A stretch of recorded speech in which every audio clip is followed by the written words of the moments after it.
જો મિત્રો, જય શ્રી કૃષ્ણ, જય દ્વારકાધીશ. કચ્છી બ્લોગમાં તમારું સ્વાગત છે.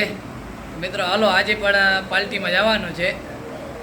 આજે મામાના છોકરાની જ પાર્ટી છે ને આપણા નાના આલા પટેલ ને બાબુ પટેલ એટલે પોતરાની પાર્ટી છે. તો હાલો આજે પણ પાર્ટીમાં જઈ અને આજે પણ દાંડિયા રસ છે જે આપણે કાઠિયાવાડના પ્રસિદ્ધ કલાકાર અર્જુનભાઈ આહિર એ પણ આવી રહ્યા છે. તો હાલો આજે દાંડિયાની મોજ કરી જઈ પાર્ટીમાં. મળી પછી આપણે આગળ ચાલો. અને તમે હમણાં જોયા હશે લગ્નનો વિડીયો, મામેરાનો વિડીયો. મારી જે રીતિ રિવાજ છે અને જૂની પરંપરા મુજબ હાલી રહ્યો છે. તમે પણ જોયો હશે, બહુ મજા આવી હશે જોવાની. અને શેર ન કરો પણ એ વિડીયો શેર જરૂર કરજો મિત્રો. મળી આપણે આગળ ચાલો.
ચોડે ડુંગરા ડોલે શિવાજીને નિંદરું નાવે માતાજી જબાઈ ડોલાવે.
સુનારે રતનાલના પાર સુનારે રતનાલના ખેતર આ સુનું આહીર કુળ મારે કરવી છે મારા સદગુરુની વાત તમે સાંભળજો મારા સદગુરુ